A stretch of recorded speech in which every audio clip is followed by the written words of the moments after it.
guys, I hope your week is going well. You all really seem to enjoy my video on coconut oil for hair and skin, and you all love my other videos on oils. An oil that I get many questions about and hear many things about on the internet is castor oil. So in today's video, I hopefully will address some of your questions about castor oil for hair growth, eyelash growth, eyebrow growth, as well as in skincare.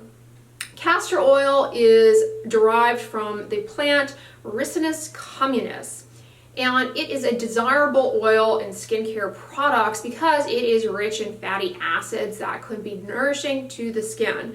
Specifically, its main constituent is something called ricinoleic acid, which is a fatty acid that is has been shown to be anti-inflammatory and rich in antioxidants. And there's also some evidence that this compound within castor oil is antibacterial as well. And you can find castor oil in a few forms. There is cold pressed castor oil, which involves pressing the bean. This is a bean plant. Pressing the bean just cold to extract the oil. And the reason this is pursued and desired is because it's thought perhaps that some of the perceived benefits from castor oil, some of the anti-inflammatory properties, might be lost through heat processing.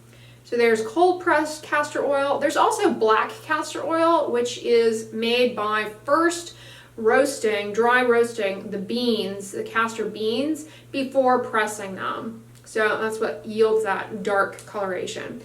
And then what you find in cosmetics is hydrogenated castor oil, meaning it is solid, it has more of a waxy consistency to it, it won't dissolve in water, and that's really what is used more in cosmetic manufacturing. It is used as an emulsifier, it is also used as a surfactant, and it is also, as I said, a skin conditioning agent because of its rich fatty acid nature. And you'll find it, honestly, in just about everything. It's even more popular, I believe, in my observation, in skincare products in Europe than it is in the States, but you can find it here abundantly as well. It's in makeup in particular, it's frequently in lipsticks, eyeshadows, it's also in nail polish and nail products, shampoos, conditioners, hair dyes, hair straighteners. It's really in a lot of things, so we are exposed to it a fair amount. That's where you'll find it. And I think where I get the most questions from you all is with regards to using castor oil for hair growth, whether it be hair on your head or eyebrow growth, eyelash growth, or in your beard area. Many of you have asked me about. And castor oil, here's the thing about it. It's been reported all over the internet to lead to increased hair growth, but that has not been substantiated whatsoever in the scientific literature. And whenever I say that, I think, people might get a little offended that I say that, but I'm just telling you that, I can't tell you, oh yeah, castor oil for hair growth, totally 2 thumbs up, because there's just no evidence for it. I'm not dismissing you if you have observed that, but just know there's nothing in the medical literature to support the use of castor oil for hair growth. Otherwise, in dermatology, we would be handing it out like lollipops in a bank.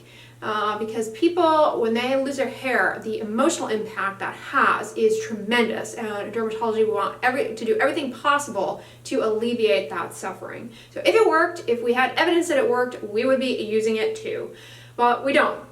Castor oil, I think some of the benefits that people observe with castor oil are related to its viscosity. It is a very viscous, sticky, thick oil. And as a result, it deposits on the shaft of the hair, whether that be on the hair on your head or your eyebrows or your eyelashes, and it coats them and makes them appear thicker than they actually are by almost putting a thick insulation on the hair shaft that is shiny, and it really does make the hair look thicker, but it's not actually growing more hair.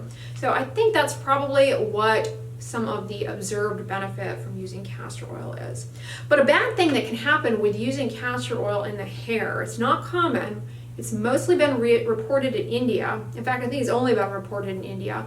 This is another one of those stories like the coconut oil thing that I told you about that was reported in India. But using oils in the hair is really popular in certain areas of India, certain parts of India. So something that's been reported with the use of castor oil specifically is this horribly disfiguring hair condition called felting or matting.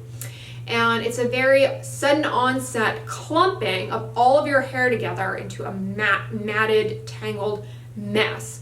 And it's very upsetting in the cases that it has occurred because it's not something that can be reversed other than just cutting your hair off. And in these cases, these women have been working to grow their hair really long for quite some time. They have very long hair.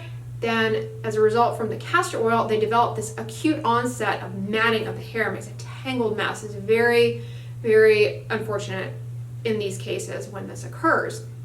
And the reason it occurs, it's thought, has to do with the fact the castor oil is so viscous and it coats the hair in such a thick coating that when the hair shafts line up parallel, they kind of stick together and quickly clump together and make this matted, tangled mess, which no one wants. The only remedy is to cut the hair off. And obviously that's what you're not wanting to have to do if you're trying to grow long hair.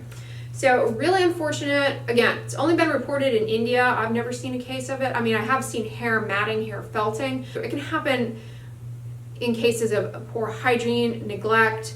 The hair can become matted and felted, but it's very unusual in general. And really, I've never seen it as far as the castor oil thing, but I have read the reports of it. But the other main issue with castor oil, outside of it causing felting, is that it can cause a contact dermatitis.